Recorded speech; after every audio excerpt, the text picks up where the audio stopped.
Hello listeners, welcome back to Luke's English podcast. How are you doing today? I hope you're doing fine and that you're ready for some more listening practice and also to give your vocabulary a bit of a boost with this episode. I've been preparing this one for ages, just no end of preparation for this one. Lots of time spent getting everything ready, but now it's time to actually record. So here we are, here we go. This episode is going to be quite similar to a premium episode, actually, just because, premium episodes, I always teach you vocab in detail. There's a fully prepared PDF with a script and loads of vocab notes and also exercises, discussion questions, memory tests and stuff. So I've done a similar thing with this one. Even though this is a free episode, it's going to feel a bit like a premium episode. So if you've ever wondered what LEP Premium is like, it's a bit like this, to an extent. I also do pronunciation episodes in Premium. But anyway, this is a bit like the kinds of episodes I do in LEP Premium. I think it's time to get started. Let me have a sip of water from my Luke's English podcast mug. Audio listeners, you can't see this, but I'm drinking from a lovely mug with a logo of Luke's English podcast on it, which you can get if you want. They're available in the Luke's English podcast merch store, teacherluke.co.uk/merch. Okay. Link in the description. Yes, I have to remember. Put a link to the merch store in the description. Have to remember that. The other thing I have to remember to do is to drink some water in 30 minutes. So I've started a 30-minute timer. Right, let's have a look at the PDF now. I'm going to go to the PDF. This is what I'm going to be using to record the episode. The PDF is available for you to download. You'll find a link in the description for it. Okay, so let's start doing that in 5, 4, 3, 2, 1. Here we go. This should be episode number 933, called The Best Expressions in English Are from Shakespeare / Learn English Vocabulary. Hello everyone, welcome back to Luke's English Podcast, a podcast for learners of English. In this episode, we're continuing the Shakespeare theme, following on from the previous episode, which was that conversation with my mum and dad about Shakespeare's life and work. Have you heard that? It's episode number 932, What's So Great About Shakespeare? If you've ever wondered why people think Shakespeare is so great or what Hamlet is all about, then that episode is for you. It should be a decent introduction to Shakespeare. People seem to like the episode. The people who've listened to it seem to like it. There were some lovely comments on it from listeners. Thank you for commenting if you did. I'm very happy that so many people enjoyed it. And yes, I am very lucky to have parents like that. By the way, I've done a full language review for that conversation, 2 episodes in which I look at a lot of the specific words and phrases that my parents used during the conversation, and I break it all down, explaining things, giving more examples, pointing out specific meanings and other important details, so you can really learn to speak English like my parents if you want. So that's 2 episodes of LEP Premium, the first 2 parts of Premium Series P68, available now. You can get those episodes by becoming a premium subscriber, link in the description. Right, so learn English expressions with Shakespeare. That's the idea. In this episode, I'm going to teach you some English with William Shakespeare. And you're going to get some very useful, natural and lovely phrases that people use all the time these days, which originally came into English through the work of Shakespeare. We'll also explore Shakespeare's work a bit too, as we look at which plays these expressions come from. So, in terms of expressions, to show you what I mean, I'm now going to give you some samples of English in a variety of situations. So I'm just going to read out some samples of English to you from situations like these. So, a football manager doing a TV interview, an expert talking about the future of AI, a news report about a natural disaster, your friend describing a crazy thing that happened to her, your English teacher talking about how to network in English, some friends talking about a roller coaster ride they went on at a theme park. A roller coaster, that's like a crazy, exciting ride that you would go on at a theme park like Disneyland. I've described roller coasters in the past as crazy danger trains. I think it's kind of like a train that does loops and spins around and goes really fast. So anyway, some friends talking about a roller coaster ride they went on at a theme park, and two people on a date. So I'm going to read these little extracts of English from those situations now, and you'll hear various words and phrases in each situation. So listen carefully. Here's a question. Which bits of vocabulary, so which phrases or expressions or idioms here do you think are from Shakespeare? Okay? Right, so there are 12 expressions from Shakespeare, by the way, and a few other nice bits of vocabulary, in fact, that you could also learn. But can you spot 12 expressions that came from Shakespeare? Right, so the first one is a football manager is talking to the press about his team's upcoming game against Manchester City in the FA Cup. So this football manager, his team is very small. They're called Chadwick FC.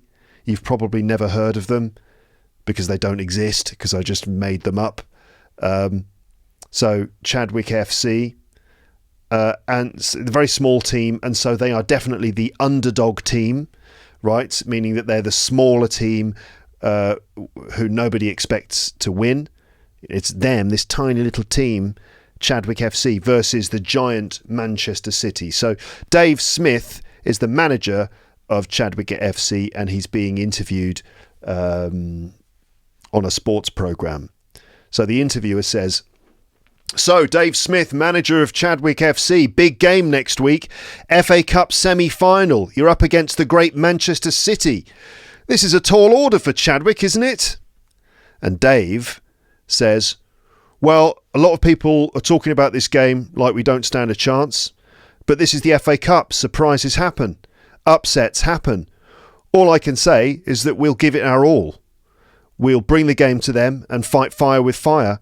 And a victory for Manchester City here is not a foregone conclusion by any means. We know their record in the Premiership, but they're not the be-all and end-all. As long as we're still in the competition, then we have a fighting chance. And again, this is the FA Cup. Anything can happen. And nobody should underestimate Chadwick FC." In the end, they lost 5-0. But anyway, so that's that. Next situation is, and by the way, I'll explain this stuff. I'm going to break these things down. I'm going to point out which expressions are from Shakespeare in each of these things. Okay. The second situation is a linguistics expert is giving a talk about the future of AI and language learning. And this is what he says. He says, "What we are seeing in terms of the advances in AI is nothing less than a complete sea change in the world of language learning. So far, we've only scraped the surface. It really is the tip of the iceberg." Okay, so talking about big changes in language learning thanks to the development of AI. Third situation, a reporter gives a news update from a town which has been severely damaged by a flood. So flood is when, let's say, a river, there's so much rain that a river it bursts its banks, and all the water flows beyond the banks of the river, maybe into a nearby town, and the town gets flooded, right? That's a flood. So there's too much water, and the water is in people's homes, and it's damaging all the properties. So a news reporter is giving an update from a town which has been severely damaged by a flood. Here it is. "Residents are describing Willow upon Thames this afternoon as a very sorry sight indeed. After flood damage has made many of the homes here uninhabitable, the roads impassable, and the town centre completely cut off from almost all modes of transport except boats and helicopters." Okay, so where was the Shakespearean expression in there? I will give you the answer in a moment, just bear with me. The next situation is your friend telling you a story about a robbery. So your friend's home was robbed. Some thieves broke in to the home and burgled it, robbed it. Okay, and this is your friend talking about it. So she says this. So we were in bed, about to go to sleep, when all of a sudden there was this huge cracking noise from the front door. Like that.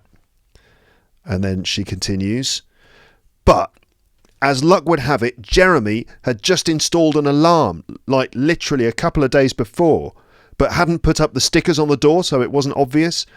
So as soon as they forced the door open, the alarm went off and the security camera got a photo of all their faces, and the police managed to find and arrest all the robbers in one fell swoop. That's your friend describing this robbery where the police, thanks to the footage from the security camera, they caught the robbers and arrested them in one fell swoop. The fifth situation, your English teacher is giving a lesson about social English in a networking situation at work. So your English teacher is talking about, so how do we network in a business situation? What kind of social English can we learn, and what should we be doing in order to communicate effectively in this situation? And she says one of the most important things to do at the start of a meeting is to find a way to break the ice and to get the ball rolling. Okay, and you're probably thinking, I know, Luke, it's break the ice. Another person, no, it's get the ball rolling. Could be both, could be just one. We'll see in a moment. Next, you're describing a roller coaster ride you went on at a theme park during a holiday, a very exciting crazy danger train, which is, you know, that's basically what a roller coaster is, isn't it? Anyway, so you say, oh my God, it was insane. I tell you, it's not for the faint of heart, this ride, but it is awesome. Have you ever been on a really exciting roller coaster? That's what that was about. Number 7 is a newsreader giving details of a death. It's the death of a celebrity. So a famous movie star has died, and the newsreader is reading the report about it. And he says, the star of the Impossible Journey films was found dead in his Hollywood home yesterday afternoon. Police do not suspect foul play at this time. So the star of the Impossible Journey films. Yeah, not Mission Impossible. No. The Impossible Journey films. The star of the Impossible Journey films was found dead in his Hollywood home yesterday afternoon. Police do not suspect foul play at this time. Number 8. You're talking to an ex-girlfriend in a cafe who you haven't seen for a long time. And you say, isn't it funny? This is exactly where we first met each other. So much has changed. But here we are again, you say to your ex-girlfriend. Yes, in the same cafe where you first met each other. Isn't it funny? This is exactly where we first met each other. So much has changed, but here we are again. And the girl, or I don't know who, the other person says, yeah, I know. It's like we've come full circle, isn't it? Okay. So which expressions in there do you think were from Shakespeare then? Well, here they are. So it was a foregone conclusion, a sea change, a sorry sight, all of a sudden, as luck would have it, in one fell swoop, the be-all and end-all, to break the ice, faint-hearted or not for the faint of heart, foul play, to fight fire with fire, and to come full circle. So I'll be going through all of those things in proper detail in this episode in a moment. In fact, that set of phrases is part of a longer list that I've put together that also includes these expressions, which I'm about to list now, which I will be covering in another episode or two later in LEP Premium. So I'll be doing like the first 10 or something items in the list, the ones I've just dealt with, and then more in later episodes. Have you ever heard these phrases before? If not, good, because it means that there's a gap in your English which I can fill. So these other ones are things like this: for goodness sake, to set your teeth on edge, good riddance, to vanish into thin air, in your heart of hearts, to go on a wild goose chase, to your heart's content, the world is my oyster, a heart of gold, come what may, high time, too much of a good thing, hot-blooded, a laughing stock, to not sleep one wink, to send someone packing, to be in a pickle, to say there's method in my madness, to be in stitches, to lie low, to make your hair stand on end, and to have seen better days. So what I'm trying to do here is to show you the ways that Shakespeare brought so much colour and richness to English by adding lots of idioms and expressions to the language. So we're looking at some of these expressions, and my aim is to help you start using them yourself, expanding your range of vocabulary, and along the way we'll learn what the expressions really mean. I'll give you loads of examples so you can get the full nuances of their use, and also we will briefly explore the plays they come from. I think if Shakespeare was an English teacher on YouTube, right, if he was an English teacher with a YouTube channel, which would definitely be called English with Bill, by the way. I mean, it would, wouldn't it? If Shakespeare was an English teacher today and he was on YouTube, I don't know, maybe not. Maybe he would come up with something more original than English with Bill. But anyway, let's say if Shakespeare was an English teacher with a YouTube channel or a podcast, then I think this is definitely the vocabulary he would teach, right? On English with Bill. So like I said in the last episode, these idioms and expressions from Shakespeare are some of the best ones that we have in English, in my opinion. This is because they're rich in imagery and emotion. They capture universal experiences, universal human experiences. They're often quite musical and poetic, just the way that they sound. They just sound nice. They've stood the test of time, and they connect us to culture, history and identity. This is why the best idioms are from Shakespeare, because they just have a certain quality to them. Now, I do want to make a couple of things really clear at this point, though. So first thing is this. Shakespeare's English is quite old-fashioned. You'll know that if you read any of his work, and we'll see some examples. So Shakespeare's English is quite old-fashioned, but not these expressions, because these ones have stood the test of time. These are the ones that we use every day, right? So these ones aren't old-fashioned. And also, I'm talking about common expressions, and I'm not talking about quotes from Shakespeare, like to be or not to be, or sayings from Shakespeare, like all's well that ends well, right? So I'm not talking about those sorts of things. So let me just expand on that for a moment. Like, firstly, it is not the case that every single word Shakespeare wrote is now a phrase that's used in everyday English, right? So just randomly quoting from Shakespeare when you talk would probably make you sound quite pretentious and old-fashioned, right? So if someone said to you, "Oh, you're very honest, aren't you?" And you say, "Aye, sir, to be honest, as this world goes, is to be one man picked out of 10,000. And people would just think you sound a bit pretentious if you do that. So I'm not just saying that everything from Shakespeare can be applied to modern English. It's not the case. Also, most people probably don't know they're quoting from Shakespeare when they use these phrases, which they do. I mean, they do a lot. A lot of us say these things every day without even realising they come from Shakespeare's work. So people will just be having a chat or just going about their business using English on a daily basis, possibly using a lot of phrases that originally came from Shakespeare's work without even realising it. And you can imagine like a group of people having a chat, and then in the background there's the ghost of William Shakespeare just standing there going, "Yeah, you're welcome, everyone." Or in fact, he would probably say, "Thou art welcome," or something like that, right? So I'm not talking about quoting lines directly from Shakespeare's plays.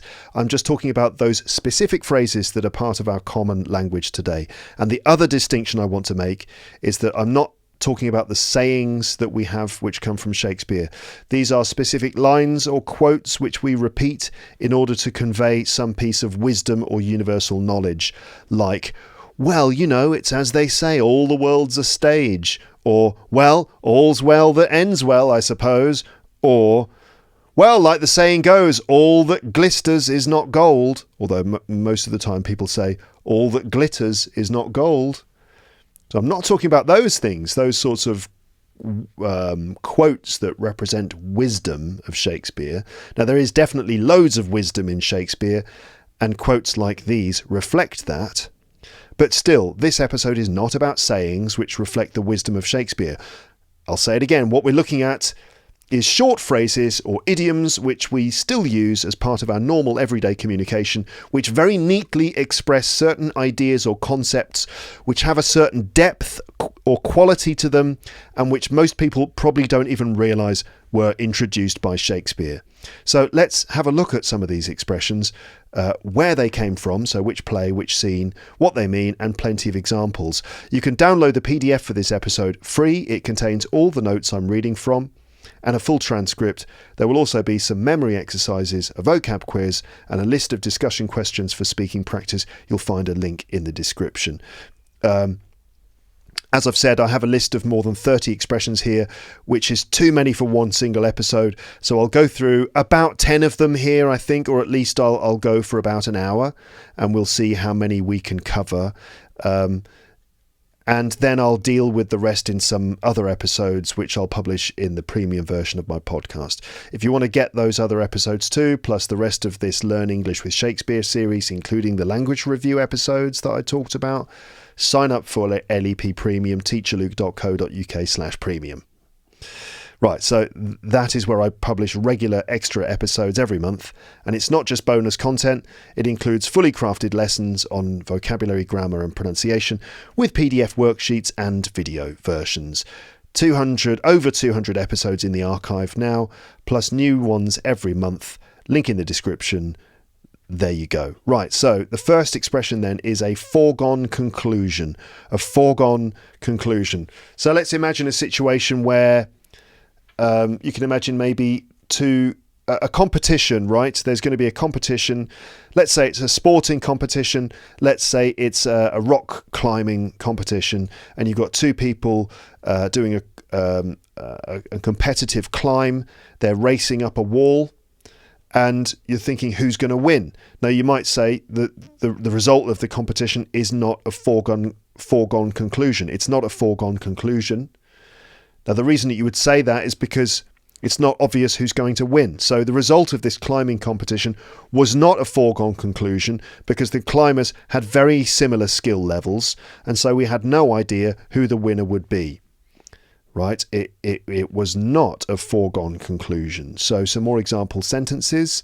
The one I had before, a victory for Manchester City here is not a foregone conclusion by any means.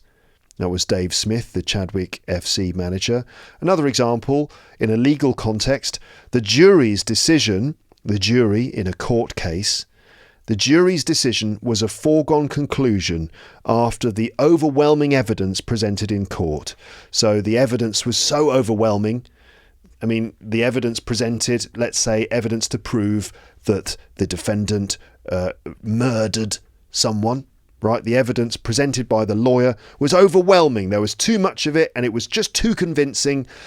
It was a foregone conclusion that the jury's verdict would be guilty, right? Because the evidence presented in court was overwhelming. There was so much of it, and it was so convincing.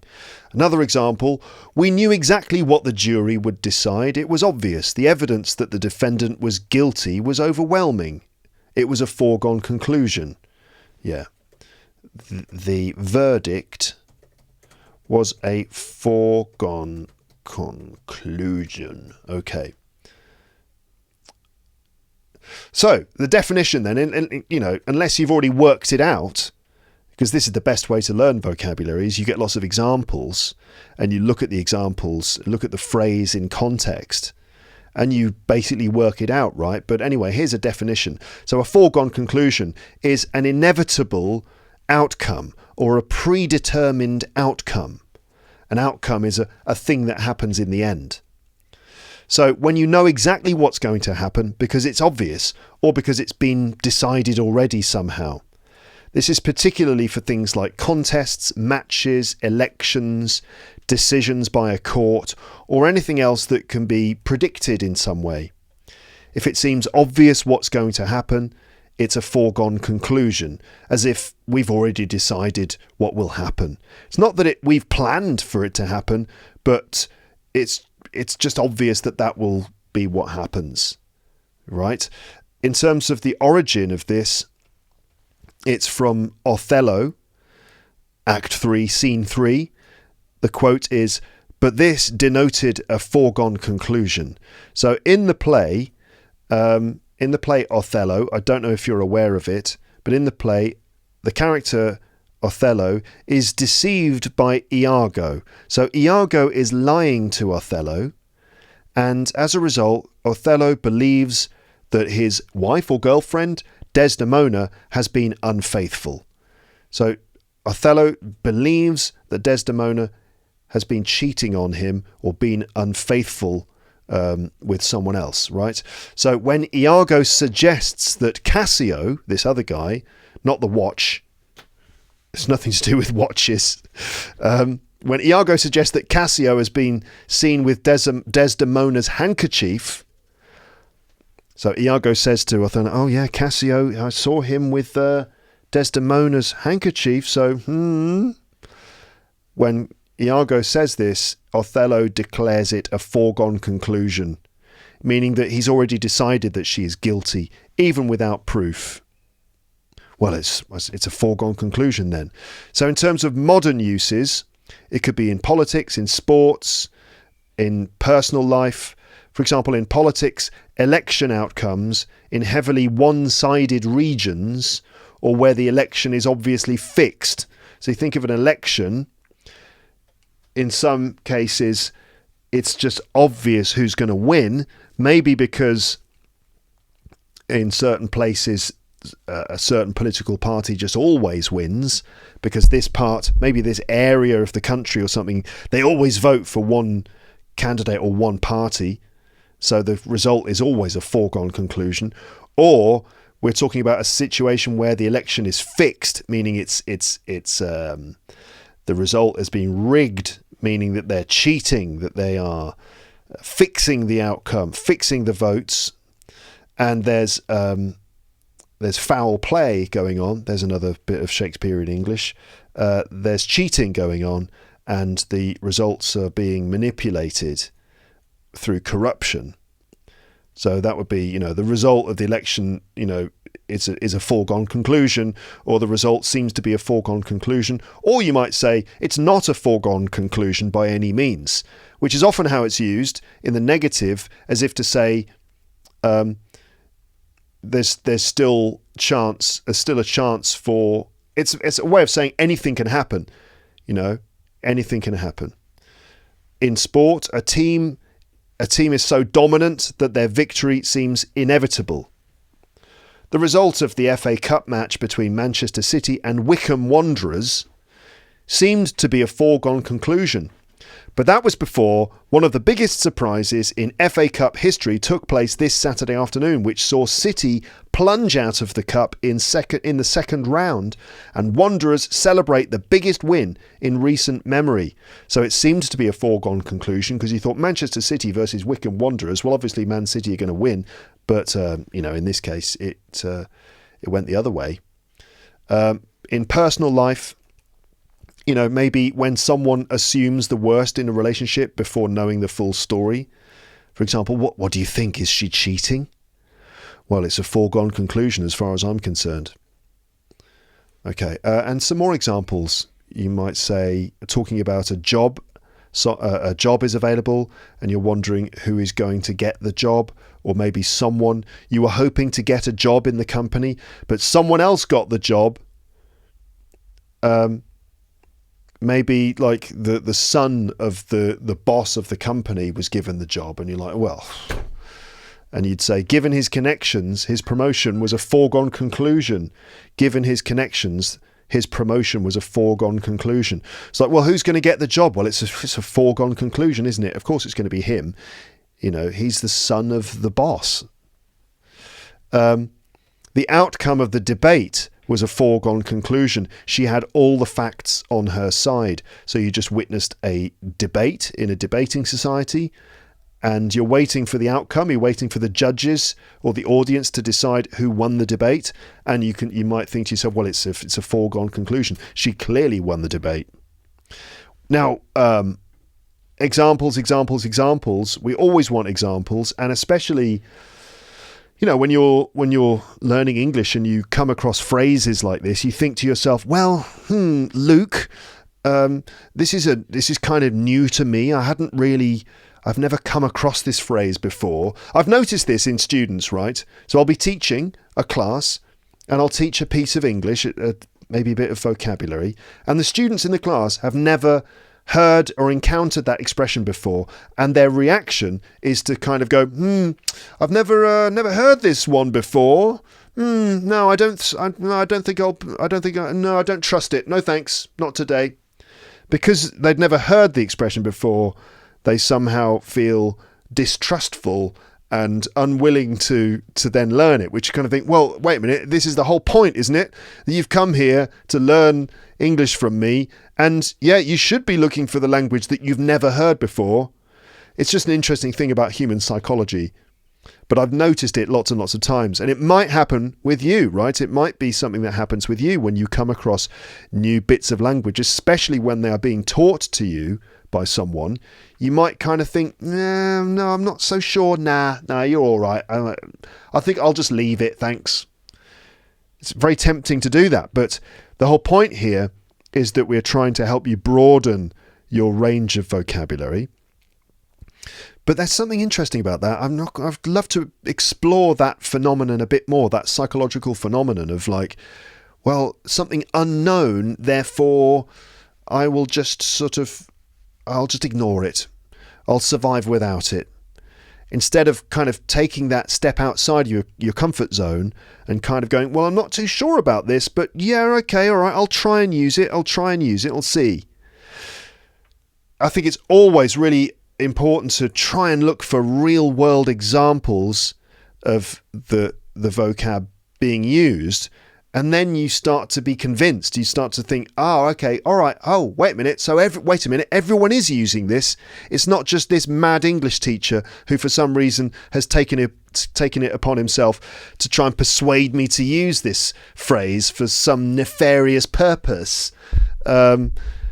No, it's actually a phrase that everyone's using, and the reason that you've never heard it before is, well, perhaps just because you haven't sort of spent enough time with the language, with English in a variety of contexts to expose yourself to all of these things, or because you're unfamiliar with the phrase.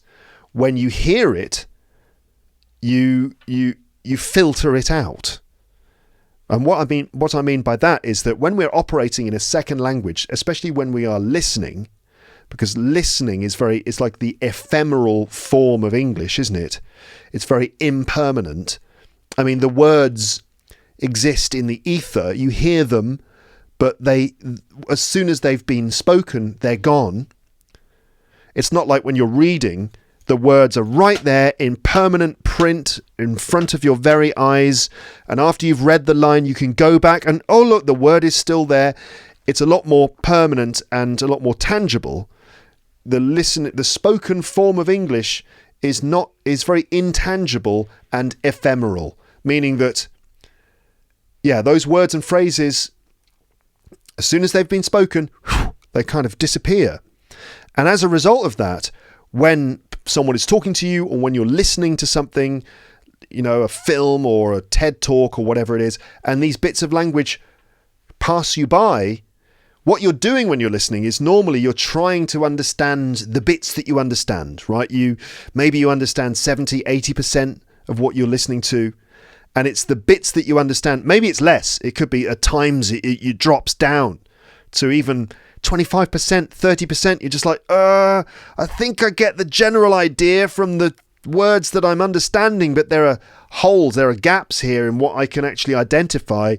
So I think I understand. I'll just survive until I understand a bit more. And okay, I'm back up to understanding 70 or 80%, but there was a bit there where I didn't really understand a lot of the things that were being said, but I'd sort of survived. Now, those bits that you don't really understand, they are invisible to you in a way. It's not as if You can hear a passage that someone is saying, and you could identify every letter of every word and spell every word correctly as you're listening to it. You know, they're just noises, they're just sounds.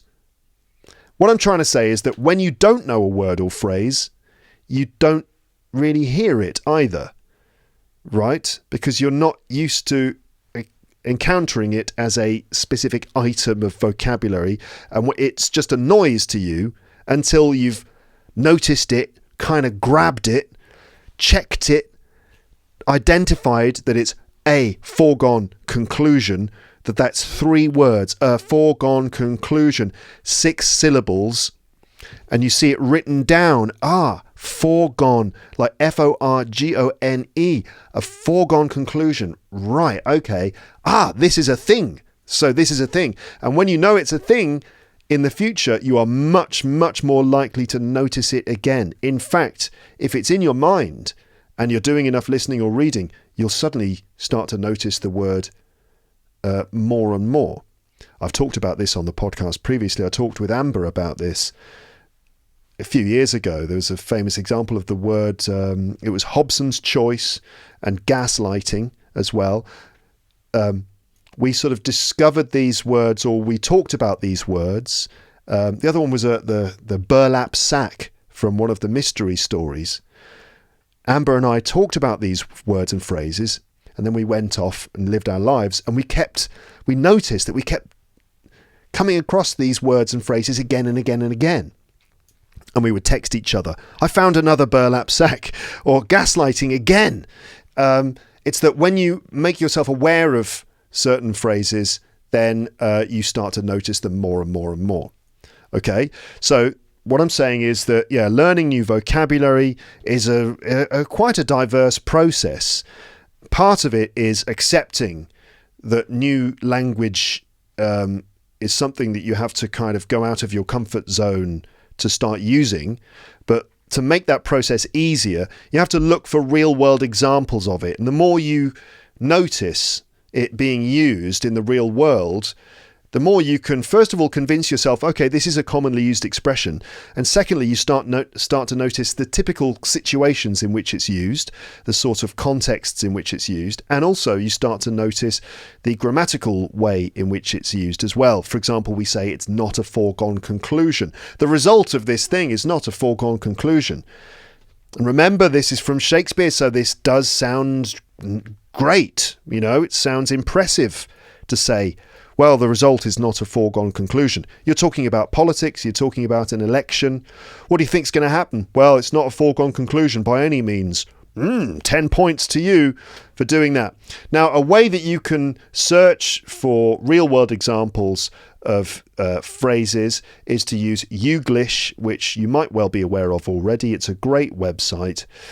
Youglish, like YouTube, but combined with English, you end up with Youglish, youglish.com. It's basically a way to search YouTube for samples of spoken English. So if we, hold on a sec, let me just open the window. So if we look for examples of a foregone conclusion on Youglish, this is what we find. So let's have a look at this. So this is going to require a little bit of interpretation from me. So what Youglish does, it gives you a number of different results that include, in this case, the expression foregone conclusion, and it puts them in a list, and you can skip between them. It also gives you the subtitles underneath. So what we've discovered here is a video from the School of Life, a fantastic YouTube channel, which is all about sort of self-help. And it's about how to survive a loss of reputation. So if you, let's say, you are someone who, let's say you're an English teacher on YouTube, and you make a video where you get something completely wrong, and you end up teaching English really badly, like you teach some bad spelling or bad grammar or something, and oh God, you know, the internet decides that you're an idiot, so your reputation has been damaged. You've lost your reputation as a great, trustworthy English teacher. How do you survive that situation? That's what the video is about. And let's skip back a bit. Everything that depends on the minds of people in general is now impossible. What people might think disappears from the calculation. It's a foregone conclusion. They'll think, always, that one is a demon. So this is talking about the fact that if your reputation gets destroyed, then you become convinced that everyone will think you're terrible. So what people think of you, it becomes a foregone conclusion. You will just assume that they think you're a bad thing. Okay, moving on. So we move on to another one, which is a TED Talk by Ben Goldacre, who is a scientist and a journalist, and he devotes a lot of his time and attention to battling bad science. Okay, misinformation in the world of science and fighting against it. And he's talking about antipsychotic drugs against schizophrenia. Let's see. But that's not the only way that you can rig your data. You can also rig your data by making the thing that you compare your new drug against really rubbish. You can give the competing drug in too low a dose so that people aren't properly treated. You can give the competing drug in too high a dose so that people get side effects. And this is exactly what happened with antipsychotic medication for schizophrenia. 20 years ago, a new generation of antipsychotic drugs were brought in, and the promise was that they would have fewer side effects. So people set about doing trials of these new drugs against the old drugs, but they gave the old drugs in ridiculously high doses, 20 milligrams a day of haloperidol. And it's a foregone conclusion if you give a drug at that higher dose that it will have more side effects and that your new drug will look better. So he's talking about a trial, scientific test of some new antipsychotic drugs against some old ones. A trial. Now, the problem with these trials, scientific trials, is sometimes they are not objective. And sometimes, let's say, pharmaceutical companies might be guilty of fixing the trial so it makes their new medicine look much more effective compared to old medicines. But that's just because the way that they've done the test is not very reliable, and the outcome has been predetermined by the way that the test was done. And so the outcome of this medical trial to test these drugs, the outcome of that becomes a foregone conclusion when you look at the way that the test was carried out. It's obviously a bad test which is going to result in a certain result. So the result in that context is a foregone conclusion. That's what he's talking about. That they would have fewer side effects. So people set about doing trials of these new drugs against the old drugs, but they gave the old drugs in ridiculously high doses, 20 milligrams a day of haloperidol. And it's a foregone conclusion if you give a drug at that higher dose that it will have more side effects and that your new drug will look better. Right. Okay, we could go on with that, but we won't.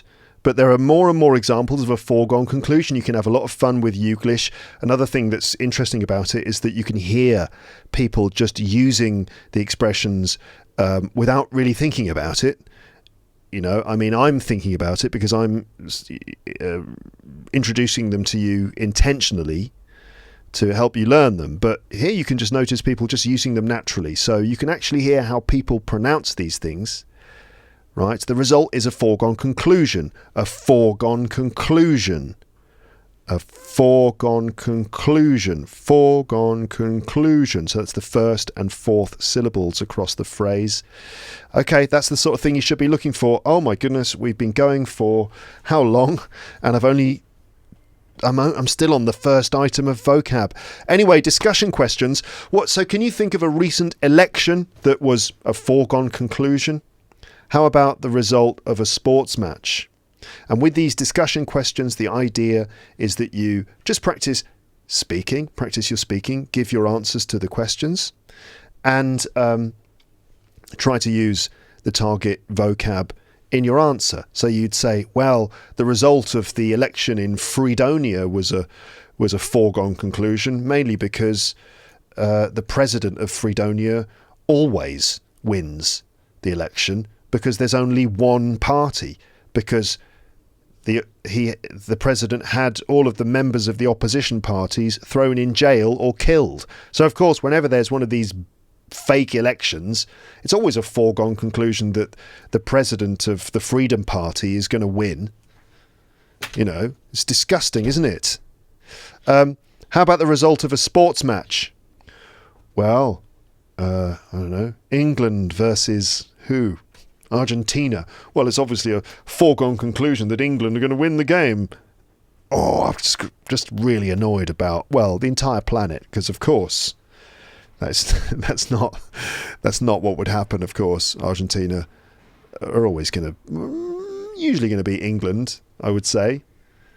I don't know if it's a foregone conclusion, but I think England are the underdogs in that match. Let's put it that way. Next thing in the list is the expression a sea change, which is again a lovely expression, a sea change. So examples, the AI, the linguist talking about AI, what we're seeing in terms of the advances in AI is nothing less than a complete sea change in the world of language learning. Or another one, the introduction of AI in the workplace has brought a sea change in how businesses operate. So you've probably worked it out. A sea change is a profound transformation, a big change, a bit like the way the sea or the ocean can shift on a huge scale, or the way the epic power of the sea can change things, eroding and reshaping the land, changing anything that it touches. So it's an evocative image, a sea change, suggesting a deep, profound and long-lasting change. Right? There's been a sea change in the way we live. There's been a sea change in the government's approach to the economy. You know, the origin, the Shakespearean origin of this, a sea change is a phrase in a Shakespeare play with the most beautiful of Shakespeare's poetry. By the way, some of these notes I should credit as being the origin of some of the comments about the origins I've taken from a website called No Sweat Shakespeare, which is a really useful website if you're studying Shakespeare's work. So I've in my research, I looked at No Sweat Shakespeare, I looked at phrases.org and a few other websites that I'll be sort of referring to. So the origin of this information now is from nosweatshakespeare.com. So sea change is a phrase in a Shakespeare play with the most beautiful of Shakespeare's poetry. It's from a song sung by Ariel in The Tempest. So the play is The Tempest. The character is Ariel. She's a spirit who sings a song. So first, a bit of background about The Tempest, which is one of Shakespeare's most mysterious plays. In a nutshell, the story of The Tempest centres on a character called Prospero. He is the rightful Duke of Milan, right? So he's a sort of nobleman, a royal person, the Duke of Milan. But he was betrayed by his ambitious brother Antonio. Antonio betrayed him, and he was exiled to a remote island with his young daughter Miranda. So Prospero should be the Duke of Milan, but Antonio, his brother, betrayed him and sent him out where he's imprisoned on a remote island in the sea with his young daughter Miranda. Years later, Prospero, now a powerful sorcerer, a kind of wizard, thanks to the island's spirits and his extensive studies. So Prospero sent to this island. This island is populated by sort of strange spirits, weird supernatural forces on this island, and they have turned Prospero into a powerful wizard. He's been studying with them and he's turned into this sort of sorcerer. So Prospero now is this powerful sorcerer. He conjures a violent tempest. So he creates a big storm, a big weather storm that shipwrecks his enemies. So his enemy's ship gets wrecked on the rocks. And his enemies include Antonio, his brother, King Alonso of Naples, and Alonso's son Ferdinand. They get shipwrecked onto the island where Prospero is living. And over the course of the play, Prospero orchestrates, so he arranges and manipulates a series of magical events and encounters encounters with spirits and a monster and stuff, in order to take revenge on his enemies, test their sense of morality, and ultimately decide their futures. During the story, love blossoms, love grows between Miranda, so Prospero's daughter who's on the island with him, and Ferdinand, the son of one of his enemies. So love blossoms between Miranda and Ferdinand. Various comedic and treacherous plots unfold, involving the shipwrecked nobles, the royal people, and the island's inhabitants, like the monstrous Caliban and the airy spirit Ariel. That's not Ariel from The Little Mermaid, but another Ariel. And Prospero grapples with the consequences of his power and his desire for revenge. Yeah, so it's a tale of a wronged duke using magic to confront his past and ultimately choosing a path of redemption. Fascinating and mysterious play. In this particular scene, where the phrase sea change occurs, the spirit Ariel sings to a character called Ferdinand, sings to Ferdinand about his father, who was shipwrecked and fell into the sea. So Ariel is singing this mysterious and beautiful song to Ferdinand, telling him, or trying to maybe manipulate him into thinking that his father was killed in the shipwreck and his body now lies deep underwater. And she sings these lines. She sings, "Full fathom 5 thy father lies. Of his bones are coral made. Those are pearls that were his eyes.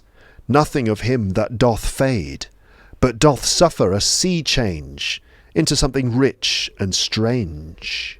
Sea nymphs hourly ring his knell. Ding dong, hark, now I hear them, ding dong, bell." So she's lying to him. She's suggesting that his father drowned, which is not actually true as far as I understand. So let me explain that, right? Let me explain those lines, because Shakespeare is a bit impenetrable, but when things are explained, then the beauty is revealed, right? So full fathom 5 thy father lies. So full fathom 5. A fathom is a unit of depth in water equal to 6 feet. So 1 fathom is 6 feet. So full fathom 5 means 30 feet deep. Okay, so this immediately establishes the father's supposed drowning. You drown when you die underwater because you can't breathe. And his location at the bottom of the sea. So basically your father lies 30 feet at the bottom of the sea. 30 feet down. Of his bones are coral made. His bones, the parts of his skeleton. Of his bones are coral made. This is a poetic and imaginative transformation. Instead of decaying, right, decomposing, his father's bones have metamorphosed or changed into coral, which is like that hard substance. Is it a creature? Is it a plant?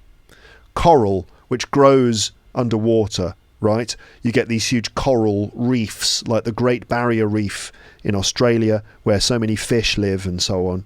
So coral. So his father's bones have changed into coral, a beautiful and intricate underwater formation. This suggests a peaceful and natural integration into the marine environment, that Ferdinand's father has sort of been transformed into a natural part of the underwater world. Those are pearls that were his eyes. So again, continuing the theme of transformation, the father's eyes are now envisioned as precious pearls, right? Precious they're not jewels, they're not stones, are they? Pearls. They're actually made by oysters, but they're used in jewellery. Beautiful white round, I think they count as stones, don't they? Because they're made from dirt. Anyway, the father's eyes are now envisioned as precious pearls. So his eyes have turned into pearls. This imagery evokes beauty and value, because pearls are valuable. arising from what once was a vital part of a living being. So the eyes have become these valuable trinkets. Nothing of him that doth fade. So doth is like saying does, right? Nothing of him that does fade. So nothing of him, no part of him has faded, meaning his life force or something beautiful still remains. So this line contradicts the natural process of decomposition. It suggests that the Father's essence has not diminished or decayed, but has instead been transformed into something enduring, something that lasts. In this case, the beauty of pearls and the natural wonder of coral and other underwater life. Right? So, nothing of him that doth fade, but doth suffer a sea change. So this, but doth suffer a sea change, meaning, but does suffer a sea change, but has been drastically transformed by the ocean. This is the key line explaining the unusual transformations described. Sea change refers to a profound and mysterious transformation brought about by the sea. It implies a complete alteration of form and substance. Right? But doth suffer a sea change into something rich and strange. This describes the result of the sea change. The Father's remains have become something valuable, something rich, and unfamiliar or wondrous, so strange in this case, moving beyond the realm of ordinary human existence. So he's kind of in his drowned state, he has somehow turned into something otherworldly. Sea nymphs hourly ring his knell. So sea nymphs are mythical female spirits of the sea. A knell is the slow, solemn ringing of a bell. Dong, dong. That's a knell, typically announcing a death or a funeral. So the image of sea nymphs, these underwater spirits, constantly ringing a bell for the Father, emphasizes the finality of his supposed demise and adds a mystical, mournful quality. What a mysterious image of this man who's drowned, and these sea spirits are ringing the bell in the deeps of the ocean. Ding dong, this is the onomatopoeic sound of the bell being rung, bringing the image to life and making it more immediate and sensory for Ferdinand. Hark, now I hear them, ding dong, bell. So hark, this is an archaic word or old-fashioned word meaning listen or pay attention. And this draws Ferdinand's attention to the sound. She's saying, listen, I can hear the bell now. I hear them, ding dong. This reinforces the auditory experience, making Ferdinand and the audience, and no doubt when this is performed on stage, there is a bell being rung.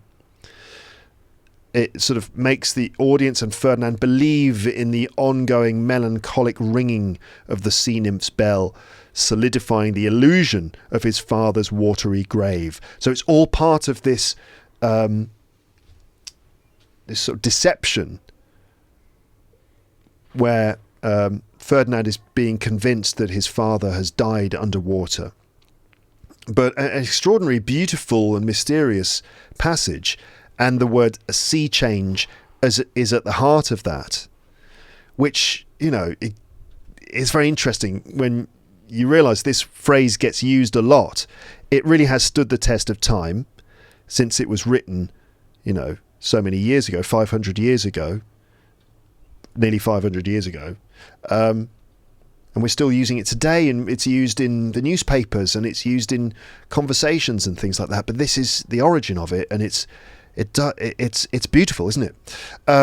In essence, these lines paint a fantastical picture of death by drowning, where the body undergoes a beautiful and otherworldly transformation rather than simple decay. The imagery is both sorrowful, meaning sad, and strangely comforting, designed to affect Ferdinand deeply and set the stage for Prospero's further manipulations. So, yes, the meaning of sea change has evolved into something much more than its original meaning. This is important. The original meaning is something being literally changed by the sea. Something like the polishing of beach pebbles, turning them from their original state into something smooth and beautiful. You know, like, for example, when on the beach, you sometimes will find glass, but the glass has been in the sea or in the sand for many years, and it's all smooth and rounded like a little pebble, but you realise it's a piece of glass. Let's look at modern applications of this. So in terms of technology, right, talking about technology, the shift from traditional media to digital platforms, for example, that could be described as a sea change. For example, we've seen a sea change in the way people consume content. In terms of culture, changes in societal attitudes, such as acceptance of remote work recently. You know, the way that we work has changed. And now it's much more normal to work from home, for example, especially with, technology that makes it possible. And also what happened with COVID-19, where we were forced to work from home, and then we all realised, oh, wait a minute, I could just do this all the time. So, for example, COVID-19 brought about a sea change in the way we live and work. Let me just drink some water. Excuse me.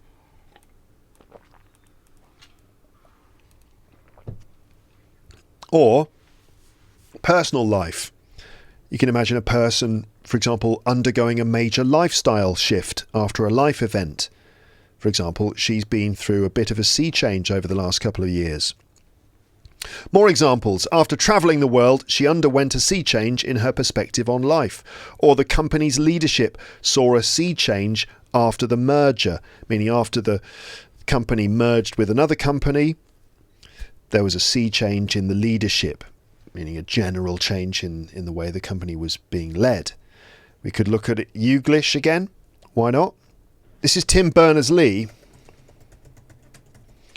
computer scientist, inventor of the World Wide Web. This is the guy who people say invented the internet. And what's he talking about? You ask the linked data, which they've now put together, 32 hits, each of which is a protein which has those properties, and you can look at the power of being able to ask those questions of a scientist. Questions which actually bridge across different disciplines is really a complete sea change. It's very, very important. Scientists are totally stymied at the moment. The power of the data that other scientists have collected is locked up, and we need to get it unlocked so we can tackle those huge problems. I guess he's talking about the way that the internet has linked data. So data, information, is now all linked up together. And in terms of science, like, for example, doing scientific research into, I don't know, something about protein, whatever, just one of the millions of things that scientists do research into. Let's say scientists are researching protein or something, and now the fact that they can connect all of the information that they've got with what the other scientists have got so quickly, that this represents a sea change in scientific research. The power of being able to ask those questions of a scientist, questions which actually bridge across different disciplines, is really a complete sea change. It's very, very important. Okay. All right. How long have I been going now? I think it's got to be around about an hour. So anyway, discussion questions. What events in recent memory have caused a sea change, in your opinion? Well, I mean, COVID-19 is one of the big examples, isn't it? COVID-19 is certainly, you could say, it caused a sea change in a few different ways. We've talked about the way that we work, but did it cause a sea change in any other way? Any other events that have caused a sea change? You talk about developments in technology have massive changes. What technological developments have brought about a sea change? And you could say things like this: there has been a sea change in blah blah blah, or this represented a sea change in blah blah blah. So remember, try to give answers to those questions. Try to use the phrases when you're doing it. Right, let's move on to, so this is only the third in my list. Okay, well, let's do this one. I guess I've been going for about an hour then. But let me do at least... Let me try and do a couple more, right? Okay, because I've got a lot to get through. So, a sorry sight. You're a sorry sight, someone might say, if they see you. I mean, let's say here's the situation. You went out, you're living in England, and you went out for a nice walk because the weather was sunny, and you thought, yay, a sunny day. I'll go for a walk. I'll just pop to the shops and I'll go for a walk and I'll enjoy this nice sunny day. And of course you don't bring an umbrella. And you go out for your walk, and after half an hour, suddenly the clouds appear over your head. And you think, wait a minute, what happened to my sunny day? And then before long, yes, it starts raining. And then it's a complete downpour. And you're soaking wet. You didn't bring an umbrella. So you're totally soaking wet. Finally, you manage to you get back to your house where you're staying, and you come in, and your housemate takes one look at you, dripping wet with water and looking all miserable, and they say, oh, you're a sorry sight. What happened? And you go, well, obviously, I got caught in the rain, obviously. Didn't bring an umbrella. Oh, you should have brought a brolly. Schoolboy error. Well, the sun was shining. How am I supposed to know? You're a sorry sight. Another example sentence. This is from earlier on. Remember, we talked about the flooded town. That news report. Residents are describing Willow upon Thames, that's the name of the town, this afternoon as a very sorry sight indeed, after flood damage has made many of the homes here uninhabitable. Right? So the town is described as a sorry sight. A person can be a sorry sight. The town can be a sorry sight. Another one, after the storm, the town was a sorry sight, with trees uprooted and buildings damaged. And you're a sorry sight. What happened to you? So a sorry sight is a pitiful, unpleasant or regrettable thing to see. Something that is in really bad shape, really, really bad condition. And it makes you feel pity. Oh, are you all right? Unpleasant. Oh, God, this looks terrible. God, what a sorry sight. This comes from Macbeth. The Shakespeare play, Macbeth, Act 2, Scene 2, the context in the play. Macbeth says this after he's murdered King Duncan, and he looks at his blood-stained hands and realises what he's done. He realises the gravity of his crime, and he looks at his blood-covered hands and he says, this is a sorry sight. In modern uses, it could be used, for all sorts of things, in politics, in sports, personal life. Most of the examples I'm looking at, I tried to give examples from a range of different situations. We've ended up with politics, sports and personal life. So in terms of politics, it could be used to describe a failed government project. Let's say the government tried to build a new business park, a huge development outside London, but then the money ran out and they weren't able to finish the development. And so what's left is a very sorry sight. It's like a half-finished business park which nobody can use, and it looks terrible. The new business park, which was once hailed as the biggest development outside of London, is now a sorry sight since funding dried up. In sports, you could have a once great team that's now in decline, a team that used to be brilliant and they're not anymore. So, for example, one of the best teams in the UK, Chadwick FC, are a sorry sight these days. I said Chadwick FC was a made-up team. Actually, I used to play for a team called Chadwick FC because this was the name of a town where I used to live back when I was a teenager. And the team was a sorry sight, I can tell you that much. Like maybe the worst Sunday League football team in England. So in England we have football games, amateur football games on Sunday mornings. It's called Sunday League, right? These are amateur football leagues, and up and down the country small teams from small towns play against each other. And I was playing for Chadwick FC, and I was 15 years old, right? So this was an adult team, and they needed a goalkeeper. Their goalkeeper was not reliable, and he kept letting them down. He would like not turn up for games, and nobody liked him. So they got rid of him. They kicked him out of the team. But then they realised that they needed a goalkeeper, and I was playing with the youth team.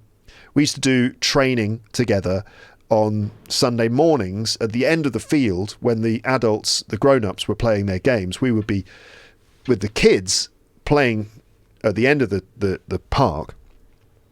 And someone saw me and decided that I was good. There was the guy who ran the kids' football training, knew the other guys in the adult team, and this guy thought I was a really good goalkeeper. Now, I was all right. I was quite athletic. I could dive and save shots and stuff like that. I was a pretty good goalkeeper.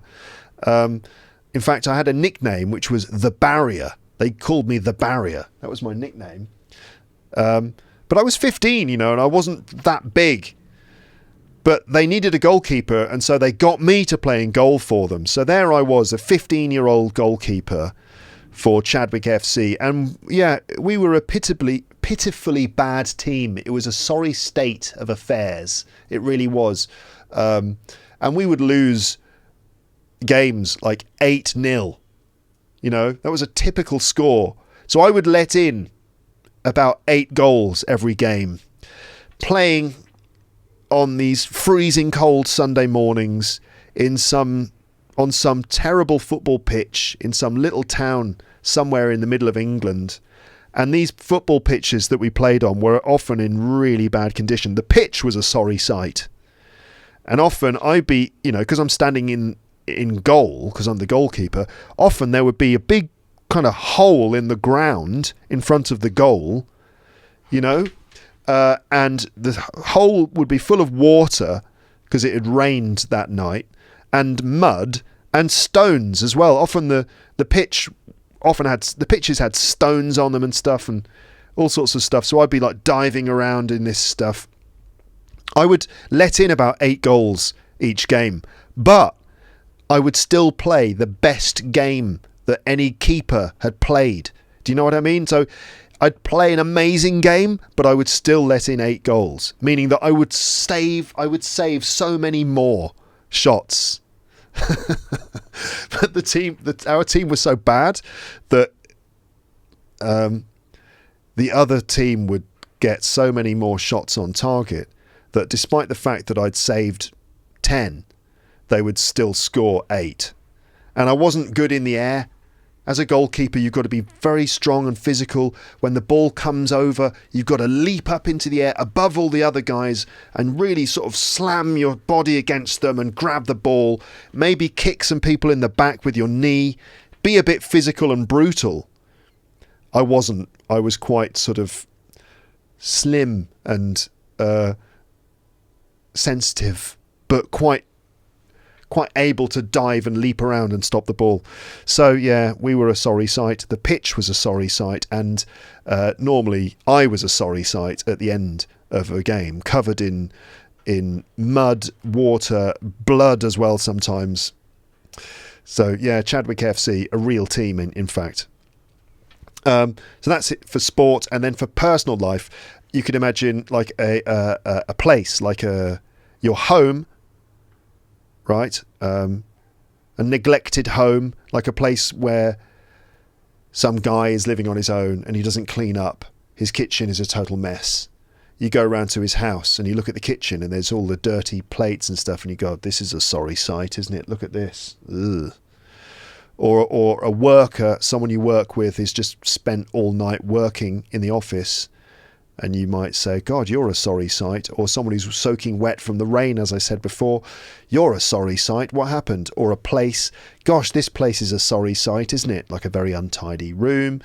The abandoned amusement park was a sorry sight. He looked like a sorry sight after pulling an all-nighter. Yes, okay, you get the idea. There are more examples from Youglish, just in case you're not convinced. But let's look at the discussion questions. Have you ever been a sorry sight? What happened to you? Can you think of a time when you could have been described as a sorry sight? What happened to you? Can you tell the story? And can you say, I was a sorry sight at the end of your story, like I did? Are there any places near you which are a sorry sight? What happened to them? You know what? I think we're going to stop here because I decided at the beginning of this that I wouldn't do more than an hour. I just decided to try to keep things under control here and to sort of restrict this to at least an hour. I got through 3 bits of vocab, but the other things that I was planning to go through include, if we remember, we also have all of a sudden, meaning suddenly, as luck would have it, meaning luckily, in one fell swoop. Okay, the police arrested the criminals in one fell swoop. The be-all and end-all, like Manchester City, they're good, but they're not the be-all and end-all. To break the ice, you got to maybe ask a question just to break the ice. It's not for the faint of heart. I've been watching the HBO series The Last of Us, Series 2. I don't know if you've seen it. Don't worry, I won't give any spoilers. But The Last of Us Season 2, Episode 2, that is not for the faint of heart. It was intense. If you know about the show, maybe you've seen it as well and you'll know what I mean. But whoa. So the show is about, it's like, it's kind of like one of these zombie stories. Again, we've seen so many of them, but this does it very well. It's about a fungal infection, a very nasty fungal infection, which infects the brain. Anyway, but the episode, Season 2, Episode 2 of The Last of Us, involves, well, there are all sorts of things that happen, and it's not for the faint of heart. I was watching it and I was like thinking, this is intense. My wife was on the sofa next to me. We were watching different things, but I kept going, ooh, like that, and she was saying, are you okay? And I said, oh yeah, I'm fine, yeah, fine. It's just this TV show. But it was intense, not for the faint of heart. Foul play. The movie star was found dead in his hotel room, but the police are suggesting that there's no evidence of foul play, meaning it wasn't murder. To fight fire with fire, like they attacked us, but we're going to attack them back. We will fight fire with fire. And to come full circle. This is where we met each other all those years ago, but so many things have changed. But here we are again. It's like we've come full circle, isn't it?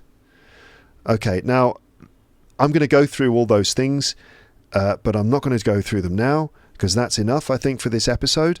But I will be covering the rest of these expressions on LEP Premium. Let me just fly forwards on the PDF, which I'll edit the PDF together, and you'll be able to download it, right? But yes, for now, that's the end of the episode. But it's not finished, as I said. On the PDF, you will find a memory exercise for the 3 expressions that we looked at. No, hold on a minute. Let me back up a bit, okay? Let me come full circle and go back to where we started, which was those 12 those different situations, right? The football manager, the AI expert. Let me go through those things again so you can notice some of the other expressions and I'll highlight them, but also some other bits of language too. So I'm just going to do a very quick final 10 minutes or so here, just to make sure that there's something more than just 3 items of vocab in the PDF worksheet. So just 10 more minutes, right? Let me just go through those situations because there are other bits of English that I can teach to you here. So a football manager talking to the press about his team's upcoming game against Manchester City in the FA Cup. His team is very small, Chadwick FC, you might have heard of them. And they're the underdog team. So Dave Smith, manager of Chadwick FC, big game next week, FA Cup semi-final. You're up against the great Manchester City. This is a tall order for Chadwick, isn't it? A tall order. That means a very difficult thing to achieve. And he says, well, a lot of people are talking about this game like we don't stand a chance. We don't stand a chance. We've got no chance, meaning we probably won't win. But this is the FA Cup. Surprises happen. Upsets happen. An upset is something unexpected which makes things kind of go wrong. In this case, Chadwick FC beating Manchester City. Wow, that was unexpected. That changes things. That was an upset. Upsets happen. All I can say is that we'll give it our all. If you give something your all, it means you give it everything. You try your best. We'll give it our all. We'll bring the game to them, which means that we will take an aggressive, proactive approach. We'll try to dominate the game. We'll bring the game to them. We know we know what we're up against. If you're up against something, it means you're facing it, right? You're sort of fighting against it. I know what I'm up against. I'm up against a lot here, meaning you've got challenges. We know they're strong, but we will fight fire with fire. There's a Shakespearean phrase. And a victory for Manchester City here is not a foregone conclusion by any means. Foregone conclusion. We know their record in the Premiership, but they're not the be-all and end-all. There's a Shakespearean phrase which is going to come up later in the series. As long as we're still in this competition, then we have a fighting chance. And again, this is the FA Cup. Anything can happen, and nobody should underestimate Chadwick FC. We still have a fighting chance. That means we have a chance to win if we fight. They lost 5-0. 8-0. Linguistics expert. What we're seeing in terms of the advances in AI is nothing less than a complete sea change in the world of language learning. So far, we've only scraped the surface. So if you scrape the surface, it means you just look at the surface. We've only looked at a small amount, a bit like with this series in terms of expressions from Shakespeare. Unfortunately, we only scraped the surface with this episode. I just like to take a very detailed look at these things. You know, that's why these things take so long, because I try to do them properly rather than just giving you 2 examples and moving on, rather than just coming up with a good title for an episode and then delivering some half-baked lists to you and then just ending it all within 10 minutes, which on the face of it seems like something good because it's only 10 minutes, but does it have real educational value? Does the stuff really stick in? Do you really know what those phrases and things mean if you've just been given a 10-minute list? Anyway, so we've only scraped the surface. It really is the tip of the iceberg. So we've scraped the surface. We haven't gone all the way into the subject. We've only looked at the very surface level. It's only the tip of the iceberg. The tip of the iceberg, phrase that you might be aware of already. It's the top part that we can see, but there's a lot more that we can't see that's under the surface, just like with an iceberg. Reporter giving a news update from a town that's damaged by a flood. Residents are describing Willow upon Thames this afternoon as a very sorry sight indeed, after flood damage has made many of the homes here uninhabitable. They can't be lived in. The roads impassable, meaning you can't drive down them. They're blocked. And the town centre completely cut off, meaning disconnected, from almost all modes of transport except boats and helicopters. Why do they always end their reports like that?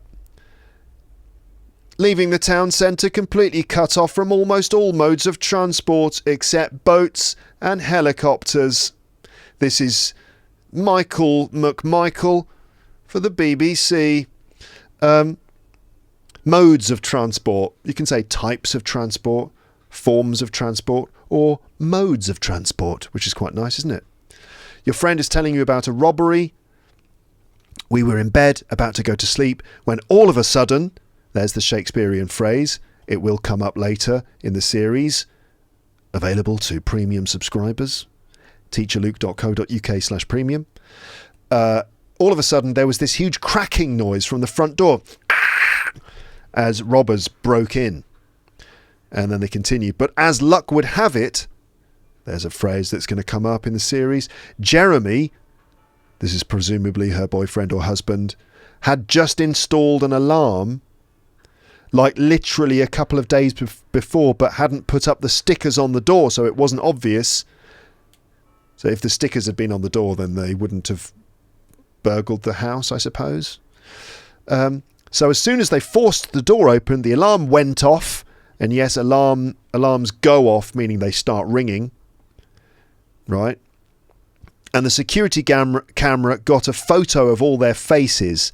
The police managed to find and arrest all the robbers in one fell swoop. There's the other Shakespearean phrase, in one fell swoop. Your English teacher giving a lesson about social English. One of the most important things to do at the start of a meeting is to find a way to break the ice and get the ball rolling. So to break the ice is the phrase from Shakespeare, meaning sort of, you know, at the beginning of a social situation, sometimes things are a bit cold, like at the beginning of a party. Everyone's standing there feeling kind of uncomfortable. Don't know anyone. And you might, you know, ask a question to break the ice. So how do you know Dave? And get the ball rolling. To get the ball rolling means to get things started, to get the momentum going. Once the ball is rolling, then you can start playing with it, right? You're describing a roller coaster ride you went on at a theme park. Oh my God, it was insane. I tell you, it's not for the faint of heart, this ride, but it's awesome. If so, the faint of heart or the faint-hearted, that means people who are not brave, not courageous. So if you say that something is not for the faint of heart, you mean that it's only for people who are really brave. A newsreader about the details of the death of a celebrity. The star of the Impossible Journey films was found dead in his Hollywood home yesterday afternoon. Police do not suspect foul play at this time. Foul play meaning criminal activity, often murder.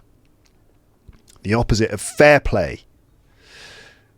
And you're talking to an ex-girlfriend in a cafe who you haven't seen for a long time, and she says, "Isn't it funny, this is exactly where we first met each other. So much has changed, but here we are again." And you say, "I know. It's like we've come full circle. Now, would you like to come back to my place?" And she says, "What are you thinking? Don't be ridiculous. You know I'm married to Richard." And you say, "But you're not wearing your wedding ring." And she goes, "Oh, that's right. I must have taken it off." So there were the Shakespearean expressions and a few other bits of vocab thrown in as well. Check the PDF. You'll find some memory exercises, some sort of vocabulary quiz with a list of the vocab that you're expected to remember and that will be in the exercises, okay, and discussion questions as well. Check them out, use the exercises. They can really help you to reinforce what you've learned from the episode. You'll find a link in the description. It's just free to download from my website. Thank you for listening to this episode. If you want to get the rest of the series, where I'll be going into detail about a lot more expressions, then just check out LEP Premium, link in the description. Otherwise, have a lovely day, morning, afternoon, evening or night. Leave your comments in the comments section. If you made it through to this part of the episode, just use any of the bits of vocab that have come up. I'll let you choose, but just to prove that you've made it this far, say something about a circle, coming full circle. That would be good. Or use any of the other expressions in your comment. Or not. You could just comment anything at all, but I'd love to hear from you. Thanks for watching. Thanks for listening. There's my timer again. I will drink. I'm going to make myself a cup of tea now. Okay, speak to you in the next episode of this podcast. The next free episode will be about something completely different, but in premium you'll be getting more Shakespeare themed stuff as we go through P68, which is the premium series that I'm working on with all of this language. Okay, I am planning to do one more episode which will be specifically looking at lines from Shakespeare's plays. We did a bit of The Tempest in this one, but I want to do some stuff where we look at some famous scenes from Shakespeare plays, read them out and explore what the language all means. So that's something else that I'm going to be doing at some point. It won't be the next episode, it'll come later. All right. Great. Cheers, everyone. Have a lovely afternoon, evening, morning or night. I know I've already said that, but there you go. I said it again.